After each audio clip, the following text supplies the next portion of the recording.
sandalia, la Silver, se hizo exactamente para que más allá de que el taco y la plataforma no modifique el caminar de la mujer. Son muy cómodas. El taco, de hecho, es un taco ancho. Sí, mide como 20 centímetros. El otro día estaba mirando a Campi y a la señora. Sí. A Denise Dumas, una genia. Y se paró Denise Dumas y cuando se paró Campi le lleva. Sí, le lleva. Y bueno, también son una pareja despareja, pero queda muy bien. Exactamente. Bueno, ayer hablábamos le mandábamos un beso muy grande a Mariana Petraca, que está pasando un momento muy especial porque su novio, su pareja, tuvo un ACV antes del fin de semana, está internado, está luchando por su vida. De hecho, Mariana tuiteó y agradeció a toda la gente que está rezando por él. Y dijimos que estaría bueno hablar de lo que es un ACV para que uno sepa, no creo que se pueda prevenir, pero sí se pueden hacer cosas para que no te pase, sería de alguna manera prevenirlo. Pero cuando pasa, hay síntomas que te dicen a la persona que está con la persona que tuvo el ACV que es un ACV. O sea, te alertan de lo que le está pasando para que automáticamente llames una ambulancia y se pueda actuar a tiempo. Creo que el tiempo, mientras más rápido se actúe, es fundamental. Mejor, absolutamente, es mejor. Pero bueno, lo cierto es que Mariana Petraca no solamente hablamos nosotros por teléfono o estamos chateando, sino que además está en comunicación constantemente vía redes sociales. Tanto en el Facebook como en el Twitter se pueden leer los mensajes que ella va contando día a día, cómo es la evolución de Ezequiel, qué es lo que va pasando, qué es lo que dicen los médicos. Y además está todo esto, el mensaje alentador, si se quiere, dentro de tanta tragedia o de tanta tristeza, porque ella está diciendo, se puede. Obviamente. Se puede. Así que vamos a leer el mensaje de Mariana Petraca, que en este caso es el que publicó en la red social Twitter. Dice, mi novio está peleando por su vida, si creen, por favor hagan cadena de oración por él, muchas gracias. A esto lo puso Mariana, ¿cuándo lo puso? Bueno, todo el tiempo lo está poniendo. Esto fue el 22 de enero en realidad, apenas ocurrió el accidente cerebrovascular, que la tomó por sorpresa a ella, como todos. Él iba a su casa a visitarla, una cuadra antes, se baja de la moto porque algo sintió.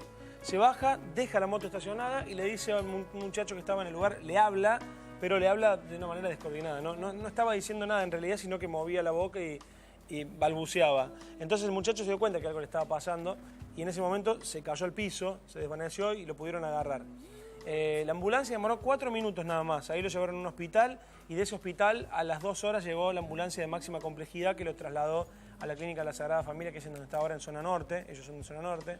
Y ahí lo están atendiendo desde hace unos días y lo están atendiendo muy bien. De hecho, Mariana dice que se hizo todo lo posible, se le hizo un drenaje porque la cabeza se le estaba inflando. Está en coma desde el momento en que llegó. Está al tope de fármacos permitidos, o sea, no puede tener más fármacos, está al tope del coma. Está en terapia intensiva, obviamente. Y ayer le levantó un poquito de fiebre también, o sea que es delicado el cuadro. Pero lo que nosotros queremos saber es cómo prevenir un ACV y qué nos puede pasar, qué tenemos que hacer si estamos con una persona a la cual le agarra un ACV. Exacto, y por eso lo invitamos al doctor Rolando Cárdenas, que es especialista en este tema. Buenas noches, doctor, ¿cómo le va? Buenas noches. Gracias por venir a este horario. No, por favor, con mucho gusto. A ver, una de las cosas que siempre hablamos cuando ocurren estos casos y que cada vez son más frecuentes es cómo podemos observar cuando hay un episodio de ACV. ¿Qué es lo que podemos ver? ¿Qué es lo que nos dice a nosotros que es un ACV? Bueno, ACV significa ataque cerebrovascular, son las siglas, ¿no? Sí. De ataque cerebrovascular o accidente cerebrovascular. Antes decíamos que lo llamábamos accidente, pero en la Sociedad de Cardiología, en el Consejo de Stroke, nosotros lo llamamos ataque por cuanto conocemos que hay un agresor. Claro. ¿Qué es un ataque cerebral? Cuando una arteria del cerebro se rompe o cuando una arteria del cerebro se tapa, por un lado, cuando se ocluye la arteria, no le llega oxígeno a esa parte del cerebro y se produce un infarto cerebral. Y cuando una arteria se rompe, se produce un sangrado cerebral. Esas son las dos formas de presentación del ataque cerebral. ¿Y cómo se da cuenta una persona o infartada? O infartado. Claro. En las dos circunstancias hay formas de presentación diferentes. Porque la una puede ser una lesión preexistente, un aneurisma, una malformación, una fístula, algún tumor que haya sangrado, una fístula arteriovenosa, es decir, hay una patología preexistente. Y en el caso de que una arteria del cerebro se tape, se produce por varias circunstancias, o porque hay un corazón que está enfermo, fibrila, se mueve mal, tiene un infarto, produce un coagulito, va y tapa la arteria, o porque hay una enfermedad de la sangre que produce un coagulito que va y tapa la sangre, o porque la arteria se rompe un poquitito en el cuello, se rompe, se diseca, la sangre forma una especie de turbulencia y se diseca, forma el coagulito y arriba va hasta donde la arteria ya no es más ancha y la tapa. Ahora, y eso produce el infarto cerebral. ¿Cómo se reseca una arteria? ¿Por qué se reseca? Diseca. Se rompe, se desgarra. A veces hay personas que tienen la habilidad en las paredes. Uno ve un futbolista, por ejemplo, que cabecea y al momento de cabecear no pasa absolutamente nada. Claro. Pero hay personas que tienen fragilidad dentro de las arterias y el momento del cabezazo, por ejemplo, o un movimiento brusco, le produce lesión. Claro. Esto porque hay, de base, hay algo que está enfermo, ¿sí? En el caso de la producción de un aneurisma cerebral, normalmente las arterias se bifurcan, ¿sí? En el momento en que se bifurcan las arterias, en una parte de esa pared hay una debilidad. Con el paso del tiempo, la sangre empuja en un paciente que sea hipertenso, que guarde las características adecuadas, en una pared debilitada, la empuja y va formando con el tiempo hasta que se forma un globito. Sí. Ese globito se llama aneurisma cerebral. O sea que es más propenso que le pase esto a una persona que no hace deportes, que no tiene una vida sana, a una persona que está en esa situación. Sí, en general uno dice que lo congénito en los aneurismas cerebrales es la debilidad de la pared y con el tiempo uno le ayuda con una mala dieta, falta de el cigarrillo, es decir, el uso y el abuso del cigarrillo, el alcohol, las drogas, el trasnocho, el estrés, una vida sedentaria, la obesidad. ¿Por qué? Porque todos estos son factores que ayudan a que la presión arterial aumente. Claro. ¿Sí? Claro. Sucede que a veces hay fenómenos de tipo congénito que se presentan en personas jóvenes. Claro. Entonces, como ninguna de las personas jóvenes se imaginaría que tiene un aneurisma o que tiene una fístula. No, o por ejemplo hay bailarines, ahora en Mar del Plata hay bailarines que... totalmente deportista y... Claro, que han sufrido una ACV. Entonces, ¿qué pasa? Ellos, o la mayoría de la gente joven, o cuando uno fue joven, nunca pensó que iba a tener algo. Entonces uno siempre va y da con todo, el ejercicio máximo y demás. Claro. Pero cuando uno pertenece a un grupo de alta competencia, cualquiera que él sea, un bailarín tiene alta competencia porque tiene alta exigencia, tiene mucho entrenamiento. El que va a una competencia de pesas también, el que hace crossfit, el que hace alta competición en natación, el que va al gimnasio, cualquiera de ellos debería hacerse un estudio bastante profundo de los factores de riesgo. ¿Por qué? Porque en ellos hay exigencia. Claro. Hay mucha exigencia que ocasionaría también un aumento de la presión, un aumento de fuerza a nivel vascular, que si tuviese el factor de riesgo de aneurisma, malformación, fístula, etcétera, se podría romper. Pero eso se puede diagnosticar, se puede avisar antes que puede haber una ACV, puede haber indicios de que... No, pero uno sí puede conocer los factores de riesgo. Ajá. ¿Sí? El factor de riesgo para un paciente de alta competencia es que le haga todos los estudios. Claro. Entonces, si yo voy a levantar pesas, entonces yo debería saber que no tengo ninguna cardiopatía, que no tengo ninguna lesión en la carótida y que tampoco tengo ninguna malformación cerebral. Porque eso nunca puede ser repentino. Porque porque los factores de riesgo nosotros los vamos acumulando. Okay. ¿Sí? Es decir, si nosotros hacemos uso y abuso del cigarrillo, uso y abuso del alcohol, no comemos adecuadamente, nos trasnochamos, tenemos factores de estrés permanente, o también tenemos exceso en el licor, porque el licor y todas estas cosas de las cuales estamos hablando, lo que hace es aumentar la presión arterial, que favorecen la ruptura de estos El licor es el alcohol en general, pero en Colombia le dicen el licor a todo el alcohol, ¿no? El alcohol, sí. Claro. También tenemos otros elementos que serían factores de riesgo en el caso de un infarto cerebral, que serían otros. Las edades serían otras también, claro. ¿Sí? Porque es mucho más frecuente en los hombres que tengan placas de ateroma, que no lo van a presentar los niños ni los jóvenes. Claro. Sí lo van a presentar los adultos y las personas mayores. Tal cual. ¿Sí? Entonces en ellos sí tenemos que ver otros exámenes. Yo no diría, esos factores de riesgo en estas personas que no son aneurismas, fístulas ni demás, sí los tendríamos que corregir mejor a base de tener una buena dieta, a base de tener actividad física, y no necesitaría uno ser tan severo dentro del diagnóstico como en estas personas jóvenes, claro, que están sometidos a alta competencia. Doctor, ¿y cómo nos damos cuenta? Yo estoy con ella ahora, ella tiene un episodio de ACV. ¿Cómo me doy cuenta yo que está teniendo una ACV y qué hago en ese momento exacto? Bueno, ustedes han planteado una cosa muy interesante que generalmente eso no se plantea, y es la presencia de las dos formas del ataque cerebrovascular, que uno es el hemorrágico, que es en el caso, yo no puedo hablar de ningún caso específico porque no conozco la historia clínica ni nada por el estilo, pero la generalidad sí podemos hablar.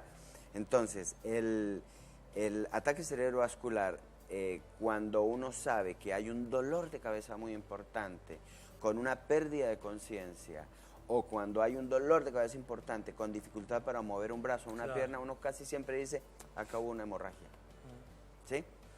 Cuando uno está hablando con alguien y de pronto se le traba la lengua, le patinan las letras. Dificultad en el habla. Tiene dificultad en el habla. O está uno con una persona y de pronto hace y pierde la fuerza en un brazo, o se le cae la lapicera, un vaso, y pierde la fuerza en un brazo o en una pierna. O de pronto tiene una ceguera transitoria, rápida, fugaz, o la cara se le desvía hacia un lado, uno dice, está sufriendo un ataque cerebrovascular. O el ojo más chiquito también sería otra, ¿no? Sí, claro, entonces generalmente se asocia a la desviación, se asocia a la parálisis facial con tosis palpebral, el ojo se va hacia arriba y la boca hacia un lado. Sí. Entonces, uno que dice en estos casos, este es un ACV isquémico. El dolor de cabeza con el déficit neurológico uno lo asocia más a una hipertensión arterial y a un sangrado que el caso donde uno dice pérdida de fuerza en un brazo, pero el paciente está coherente, no le duele mucho la cabeza, pero es llamativo el cuadro. Los cuadros bruscos uno dice que son vasculares. ¿Sí? Ahora, el tratamiento en el isquémico generalmente uno dice son 3 horas. Durante las 3 primeras horas debe realizarse el tratamiento, que generalmente es cuando uno lo llevan al lugar, un lugar adecuado, con alta tecnología, con la adecuada medicación y con la rapidez del diagnóstico ante la rapidez del pensamiento del médico, uno dice, esto es un ataque cerebrovascular isquémico, entonces hagámosle el examen de laboratorio, hagámosle el electrocardiograma y así descartamos enfermedad de la sangre, enfermedad metabólica, alteración cardiológica y hagámosle una tomografía. Claro. Y en la tomografía uno descarta si es una hemorragia o si es un infarto. ¿Conoce el caso del novio de Mariana Petraca, del cual estamos hablando nosotros? Él quedó internado y le tuvieron que hacer una descongestión o una... Bueno, porque se le estaba inflamando el cerebro. Claro, ese es el otro caso. El otro caso, ajá. El hemorrágico. Entonces, en el isquémico, dice uno... Pero a ver, perdón que lo interrumpa, para que a la persona que nos está viendo le quede claro. No sabe la diferencia entre isquémico y... No, pero más allá de las diferencias, a ver, él está conmigo ahora y a mí me puede agarrar una ACV ahora, en este preciso instante. ¿Él qué debe hacer? ¿Llamar al médico, a la ambulancia? Exacto. ¿Hacer algo él con sus manos? Como lo más importante en el ACV isquémico. Sí. Isquémico es cuando no hay... una arteria se que es muy tapa. técnico para que la gente lo entienda. Un infarto cerebral. Claro, o sea... No le llega oxígeno al cerebro. No le llega oxígeno. ¿Qué hay que hacer ahí entonces? Entonces, en ese momento como lo más importante es el tiempo, uno tiene que ir al centro más rápido. O sea, no hacer nada. Yo no puedo hacer nada por eso. Simplemente llamar urgente a una ambulancia. Listo. No puede hacer nada. Hay que llevarlo inmediatamente. Bien. Y si uno está consciente y sabe que le está pasando algo, porque tiene un hormigueo en la mano, tiene un hormigueo en la pierna, o la cara la está sintiendo mal, uno dice, bueno, me voy, ya me tengo que ir. Es preferible que uno cometa el error en el diagnóstico y no que deje pasar el tiempo y se instale el infarto. Es importante eso. Yo estoy solo en mi casa entonces, siento un hormigueo en la mano. Listo. Automáticamente. De una vez, vámonos a que nos hagan ver. No importa que el médico dice, vino con semejante tontería, no importa. Porque puede ser que no haya sido una tontería, sino que esté avanzando y el médico se dé cuenta que está progresando un infarto. Ahora, y si no nos hacen una tomografía, por ejemplo, uno va a la guardia y en general en las guardias no te hacen una tomografía computada, convengamos. O sea, te hacen, bueno, a ver, te revisa el médico, te agarra la mano, te toma la toca, presión, a ver qué onda, le toma la presión, toma la fiebre. No tenés nada, andate. Sí. Uno tiene que decir, no, yo quiero descartar Claro. No yo creo que tengo una ACV. Claro, no, ellos deberían. ¿Cómo? No debería ser así. Está bien, pero como uno tiene obviamente. El que ya sabe, por eso esto es muy interesante lo de los medios de comunicación, que nos están ayudando a difundir esto, porque el que más sabe de una enfermedad es el enfermo. Entonces el enfermo que llega, por ejemplo, a una guardia y dice, yo soy diabético, todos ya saben que es diabético. Claro. Entonces ya saben que pueden enfocar. Y en el caso de un paciente que diga, yo creo que tengo un ataque cerebral, entonces hay casi la obligación de hacer el descarte. el diagnóstico diferencial. Entonces, para pasar de en limpio, esto, doctor, lo que yo estoy en casa, ¿sí? ¿con qué síntomas? Enuméreme todos los síntomas que puede Uno generalmente dice, son difíciles de nombrar todos para que se los aprenda, Más o pero, menos. Pero lo que primero lo que aparición uno súbita. parece, claro. Primero aparición súbita. Yo estoy bien y de pronto tengo déficit. Dificultad para mover un brazo Sí. o mover una pierna. O un hormigueo en la cara, en el brazo o en la pierna, eso indica que O uno algo está que pasando... que no me deje mover los labios o la lengua como No. corresponde para hablar. No, dificultad para hablar. Dificultad Claro. para hablar. Dificultad para hablar. Desviación de la cara hacia un lado, Claro. ¿sí? O la ceguera, una ceguera transitoria. Uy, estaba bien y de pronto dejé de ver. Pero- Eso es un síntoma que uno dice, listo, vamos. Doctor, Sí. una familiar mía tuvo una ACV y ella no se daba cuenta. Le decíamos, ¿qué te pasa que hablas así? Y habla Porque en el lado no se daba cuenta que izquierdo- estaba hablando mal. Por eso, porque uno debe tener en cuenta que uno los padezca o que lo padezca el que está al frente nuestro.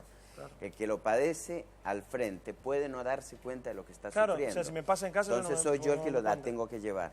Y Soy si me yo. pasa eso en casa, Y yo si no me me voy a dar pasa a mí, cuenta. y bueno, desgraciadamente, si no se da cuenta es muy difícil. Claro. Hay que saber si uno tiene conciencia, hacerlo. Y si no, cuando uno ve a otro con ese tipo de sintomatología, lo Automáticamente. tiene que llevar. Ahora, cuando uno llega a la guardia y dice esto, generalmente los médicos son muy receptivos. Y dicen, no, sí, es una ACV, descartémoslo. Y más si el paciente dice, yo creo que esto, según lo que dicen, debe hacerse una tomografía, la tomografía se puede hacer. Claro. Además hay tomógrafos ahora Sí, de fácil rapidísimos, alcance obviamente. y se puede hacer. Y con Sí, sí, esto sí. descartamos ya que sea un infarto o sea una hemorragia. Claro. Y al tener dentro de esa ventana terapéutica de unas 3 horas, el tratamiento es el tratamiento endovenoso. Entonces hay una medicación que sirve para destapar las arterias en las 3 primeras Licuar horas. la Claro. sangre, ¿Sí? claro. Bueno, ya después, más adelante, si uno ve que con esto no mejoró, hay otras alternativas terapéuticas, pero dentro de una institución de alta complejidad Claro. y que tenga todos los elementos Hay necesarios. mitos y como verdades, para doctor. poderlo Un hacer. mito, por ejemplo, quiero preguntarle a usted, desmitificarlo, dicen que cuando uno siente algún síntoma de los que usted enumeró, tiene que tomar automáticamente una aspirina porque la aspirina Para licuar la licúa la sangre. ¿Eso es cierto? O... El gran problema de hacer eso es que de pronto el ACV no sea hemorrágico, no sea isquémico, sino hemorrágico. Claro, si Claro. es Por hemorrágico eso no es se peor. debe tomar Peor. inmediatamente. Si uno puede hacer es ir inmediatamente a la guardia, Sí. lo que debe hacer es eso, ir inmediatamente a la O guardia. llamar automáticamente a un servicio Exactamente. médico. Sí, pero generalmente uno quiere acortar tiempos. Entonces, si yo estoy acá, en este lugar, y el sanatorio que hay acá cerca, yo me voy a Salgo. este sanatorio cerca. Bien. O en algunas personas al hospital más cerca. Todos los hospitales públicos tienen especialistas las 24 horas del día. Claro. La mayoría de los hospitales Sí, sí, públicos sí. de alta complejidad tienen todos los especialistas y pueden ellos hacer el diagnóstico del ataque cerebrovascular. En el otro caso es el hemorrágico. En el hemorrágico ya es más difícil. ¿Por qué? Porque es sangre que se extravasa, que empuja el cerebro, que lo va a inflamar de una manera bastante aguda y de acuerdo a la cantidad de sangre puede comprimir el cerebro. Y fíjense que el cerebro está en medio de una zona muy rígida que es el Claro, cráneo cráneo. y el cerebro que es blandito y se llena o se ocupa más de sangre que no debería estar ahí, lo comprime. Claro. Por eso, en algunas oportunidades hay que hacer unas cranectomías de compresiva para Claro. permitir que el cerebro pueda respirar, entre comillas, Claro. un poco más y no comprimirse Claro. y de pronto descender y originar lo que se llama una hernia rostrocaudal. Claro, que es en este caso lo que le hicieron a Ezequiel. Pero uniendo todas estas particularidades que usted dice, la de fumar, la de beber alcohol, obviamente siempre en exceso, ¿no? Trasnochar. La de trasnochar, la de no descansar como corresponde, la de no hacer ejercicio físico, llevar la vida sedentaria, obviamente. Todo esto hace que sea un reflejo de cómo vivimos hoy por hoy y por eso esta enfermedad es la llamada enfermedad de moda. Sí, mucho de mis, yo tengo cuenta en algunos, me dicen por las redes que entonces lo que pasa es que estamos haciendo que tenga una vida de santos, ¿no? Claro. No, la verdad que el término yo la cambiaría por responsabilidad. Uno puede hacer todo, uno puede comer bien, uno puede de pronto tener cierto grado. Los placeres no están malos, el problema es cuando ese placer se convierte en un hecho consuetudinario y deja de ser un placer para convertirse en vicio. Claro. Entonces, el abuso, por eso yo hablo es más de abuso que de uso. ¿Sí? Claro, tal cual. Cuando uno pierde la responsabilidad del manejo de estas cosas, es cuando uno ya lo que está haciendo son mantener los factores de riesgo para que esto pueda llegar a ocurrir. En el caso de las enfermedades de los pacientes jóvenes, de la gente muy joven, yo creo que antes de someterse a los deportes de alta competencia, que lo pueden hacer, deben hacerse un examen por un especialista adecuado para que busque y rebusque los factores de riesgo que puedan ocasionar la muerte o los accidentes en cualquiera de los eventos donde ellos entren en competencia. Claro, bueno, ¿qué es lo que sucede con muchos adolescentes, por ejemplo, que tal vez ingresan a un centro a hacer un deporte extremo? No estamos hablando de windsurf, estamos hablando por ahí de CrossFit, que es un deporte que necesita... Está muy de moda y que mucho desgaste físico. Mucho desgaste físico y tal vez no se hace el análisis para verificar si verdaderamente es apto para hacer ese tipo de... Sí, en otra entrevista que me hicieron yo también hacía énfasis en esto, ¿no? Que los deportes de alta competencia no solamente son en las altas competencias ni en los Juegos Olímpicos, se hacen permanentemente en todos los gimnasios.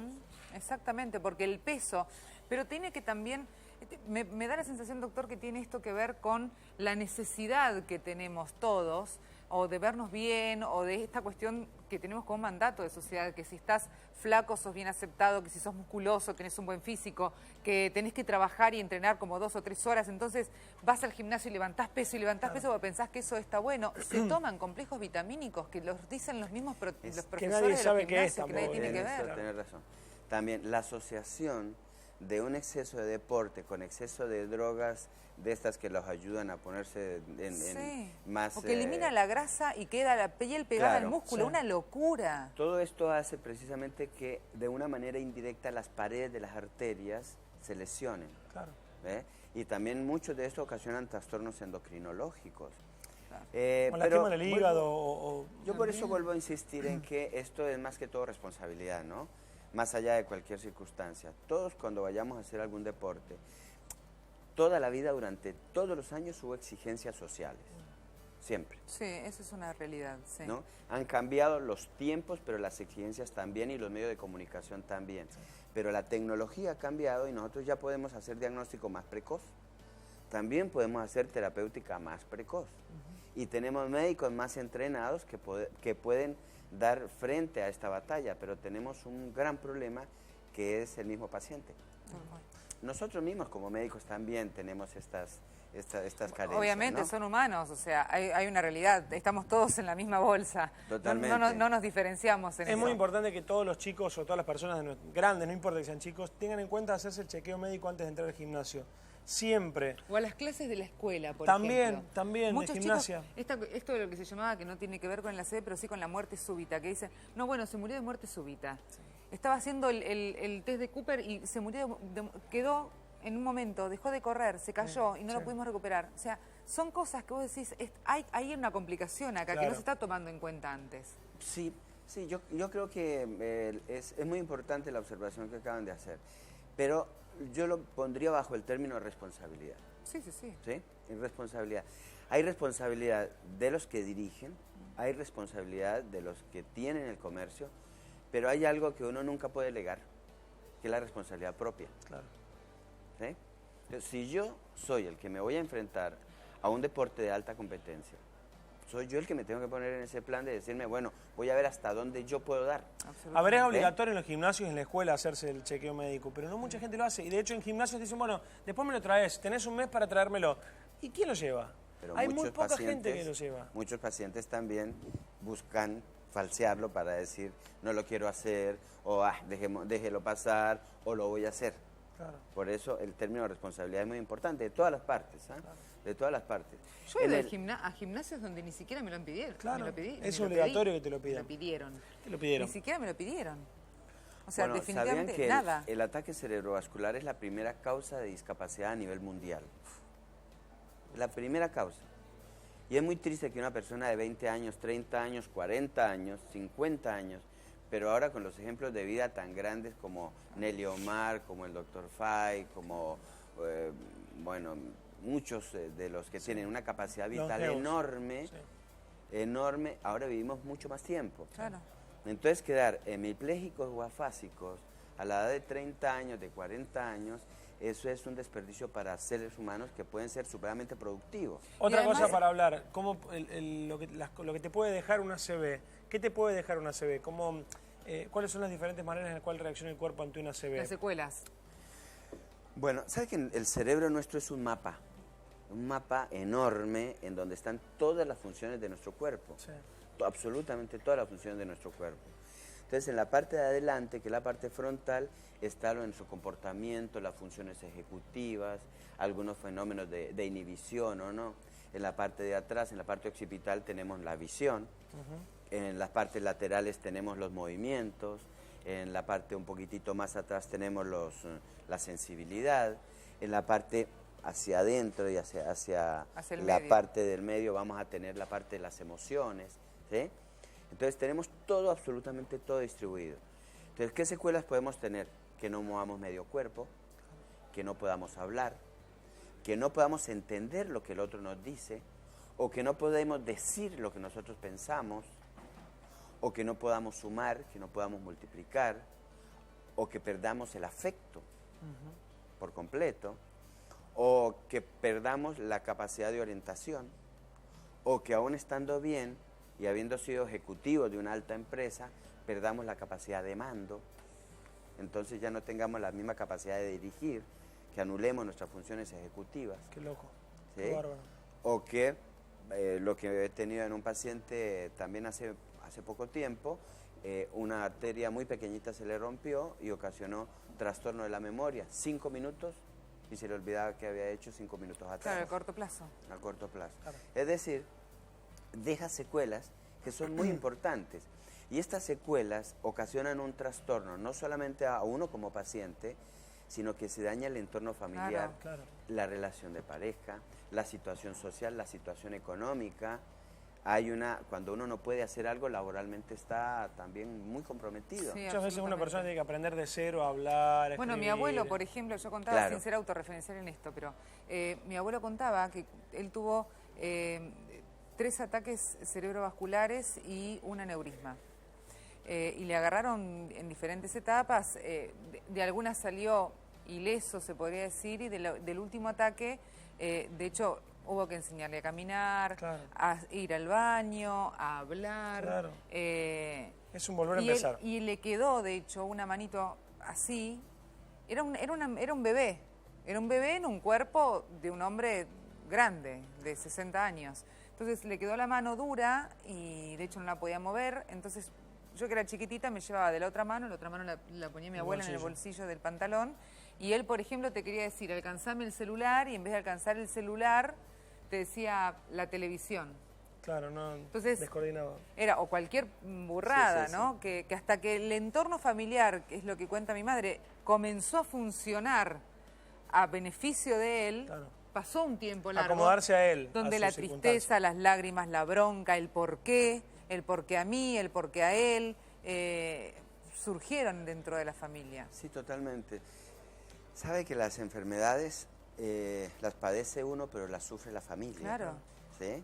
Y en esto particularmente ocasiona mucha disfunción familiar.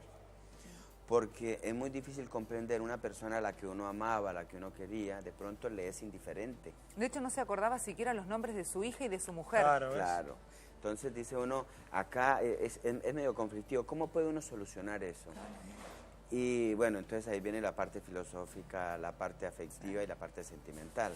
El amor, la unidad familiar, para superar todas estas situaciones bastante complejas. Pero de hecho, el ataque cerebrovascular, cuando se instaura y deja lesiones permanentes, uno puede determinar las lesiones permanentes a los meses, por lo que acabas de decir.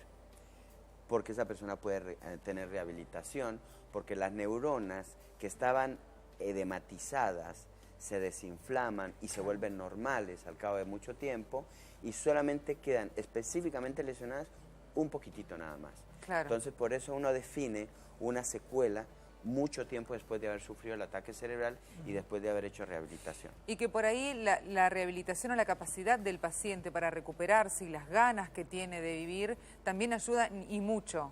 fundamental para el paciente, ¿no? Eso es muy importante y eso se hace con estimulación cerebral. ¿Por qué? Porque las personas que tienen mucha más vida social, las personas que tienen ejercicio, las personas que tienen lectura, las personas que tienen viaje, las personas que tienen deporte, las personas que tienen mucha actividad, tienen mucha actividad también neuronal. Entonces tienen mucha reserva neurocognitiva, tienen mucha reserva dentro de las mismas neuronas que al lesionarse algunas, otras asumen la función.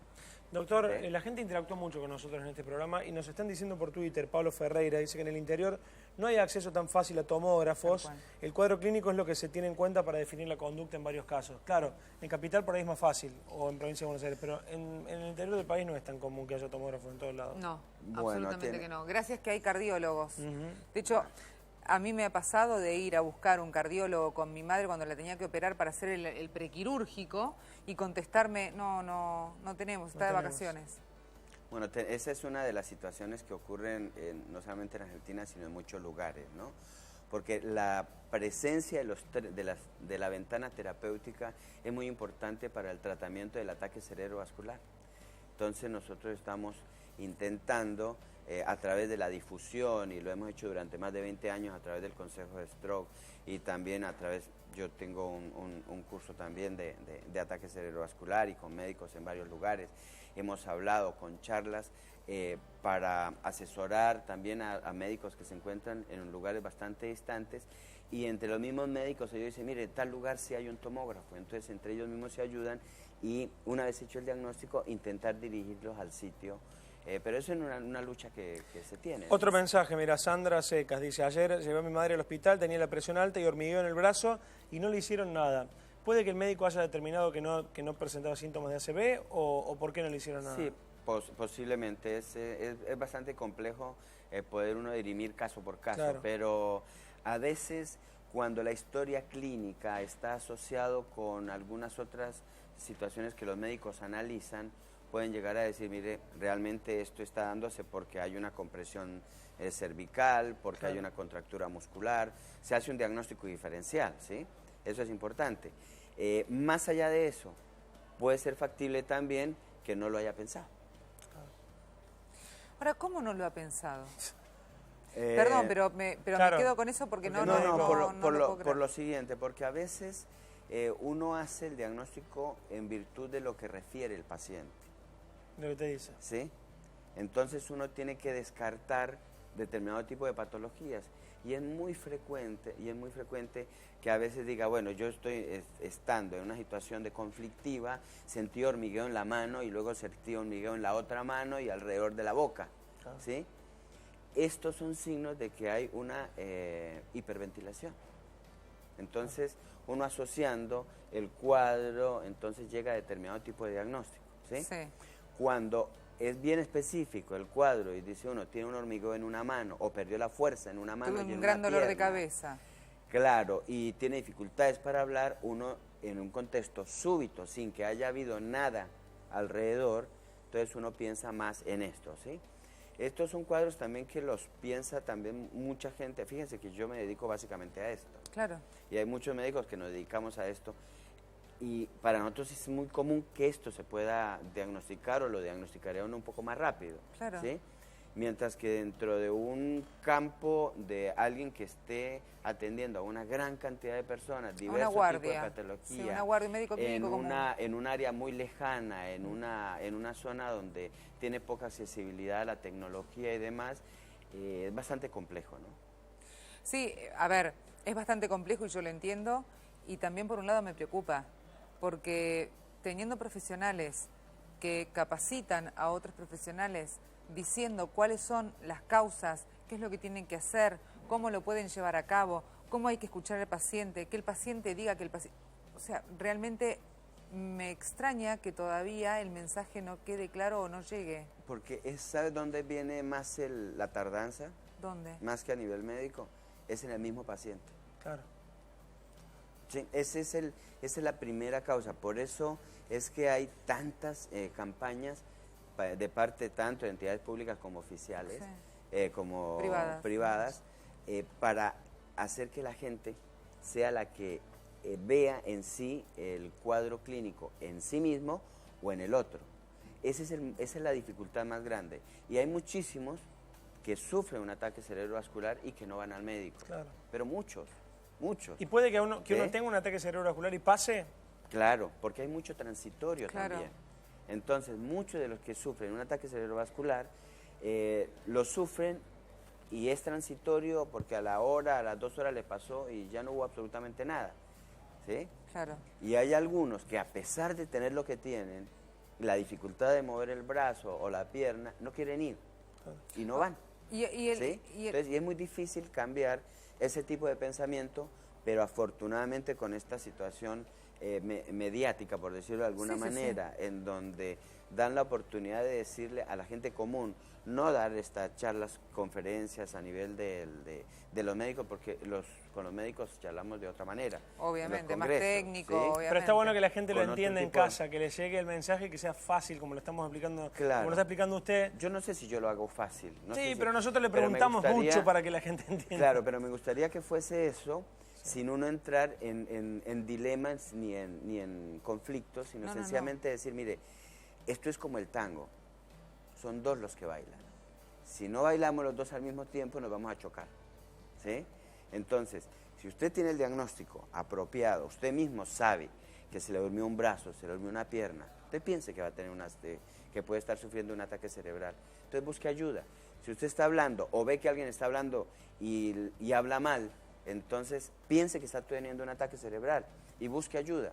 Si usted está bien y de pronto tiene un dolor de cabeza explosivo y empieza a hablar mal, creo que tiene una ACV, dígale que llamen inmediatamente a la urgencia, no deje pasar el tiempo y vaya, porque es la primera causa de discapacidad y una de las primeras causas de muerte a nivel mundial. Sí, no, terrible. Entonces, acá es nosotros hemos presentado también proyectos de ley acerca de esto, del ataque cerebrovascular, por la importancia que esto radica a nivel social, a nivel económico, a nivel político, a nivel afectivo, que es bastante grande con respecto al ataque cerebral. Lo vemos permanentemente. Lo que pasa es que mediáticamente se ha movido de tal manera que ya toda la gente puede hablar del ataque cerebral sin tener miedo, sino siendo activo. Tengo esto, Es que le puede pasar a tengo que cualquiera. resolverlo. Sí, le puede No, pasar a bueno, cualquiera, es que además. ese es el tema, tal cual. Le puede pasar a cualquiera, tanto al que obviamente hace abuso, exceso del cigarrillo, el alcohol, la comida, no hace dieta, no camina, no corre, no va al gimnasio, no hace nada. O a una persona activa, Activa 100%, que se Totalmente. cuida en la Bueno, comida, que no fuma, el que no marido de toma Mariana alcohol. Petraca no fuma, se No. cuida las comidas. Rugby era un tipo de 40 años que activo totalmente y tuvo el aneurisma. Exactamente, es terrible. Tiene un hematoma atrás también. ¿Por qué se puede generar el hematoma? ¿Porque no se cayó, no tuvo ningún golpe? Porque es la ruptura, según lo que me Sí, dice, lo que nos contó Mariana, por eso. algo se rompió. Claro, Entonces, al Quedó. romperse algo, hizo un ACV hemorrágico. claro. Entonces, a veces hay que entrar a intentar sacar el hematoma para disminuir la compresión sobre el cerebro, ¿sí? Tal cual. Esto trae también sus complicaciones, pero hay que hacerlo para salvarle la vida y puede quedar con alguna secuela. Y después se le mide la presión cerebral. ¿Puede se dan quedar como no, medicaciones. con alguna secuela? Claro. O sea que hay chances de que quede perfectamente bien una persona que tiene una ACV. Uno tiene que esperar, como hablábamos hace un ratito, uno tiene que esperar a que pase toda la etapa aguda, toda la etapa de agresión al cerebro y esperar a ver hasta dónde se recupera para poder establecer las Claro, secuelas.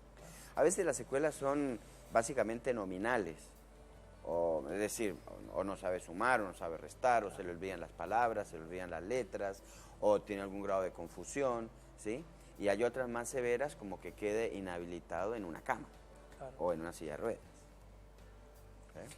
Una vez que pasa esto de que quede inhabilitado en una cama o en una silla de ruedas, ¿es imposible ver luego en el transcurso de los meses alguna mejoría? Esto que hablábamos antes, más allá de que las secuelas se empiezan a ver a un largo plazo. ¿Las Sí. mejorías pueden venir o ya son casos que no tienen...? No, Reversión. el cerebro tiene una capacidad de adaptación extraordinaria, extraordinaria. Entonces, una vez que la secuela ya está establecida, lo que se hace es la rehabilitación de la parte sana. Es decir, la adaptación de la parte sana para compensar aquello que ya no se puede recuperar. Claro. Y entonces el individuo tiene que reestructurar su vida, ¿no? Su actividad. Desarrollar mejor el área del cerebro que está sana. Desarrollar las otras áreas. Hay un paciente muy interesante que conozco que hizo una hemorragia cerebral del lado izquierdo, hizo una hemiplegia facio-brachiocrural, por decir el brazo, la pierna y la cara del lado derecho, con una dificultad para poder hablar. Con el tiempo, la hija le enseñó a... no se recuperó más, quedó en una espasticidad muy importante, la mano y la pierna, y con el tiempo la hija y los rehabilitadores, los kinesiólogos que lo ayudaron, le enseñó a movilizar la mano izquierda. Claro. Y él era un gran pintor al óleo con la mano derecha.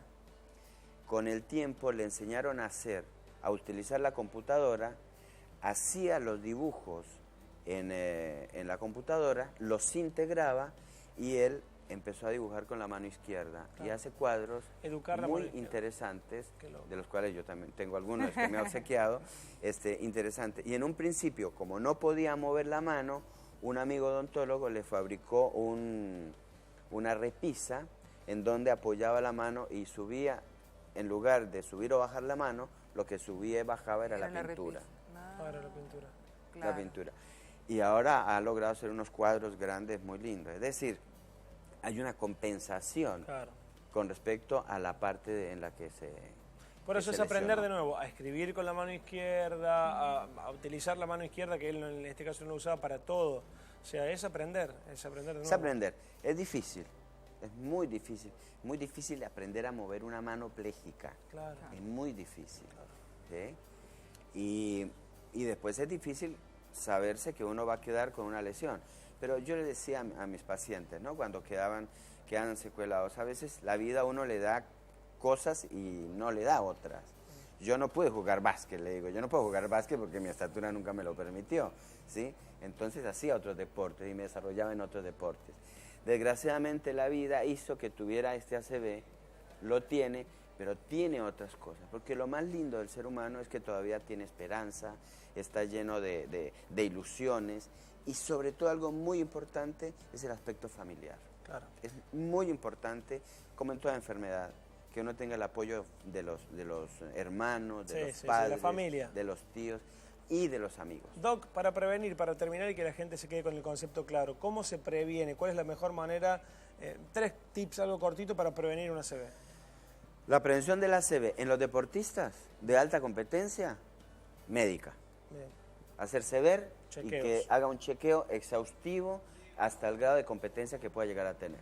Y con respecto al ACV, al isquémico, la prevención es evitar el uso y el abuso tanto de las comidas ricas en grasas, el sedentarismo, la obesidad, las drogas y el alcohol.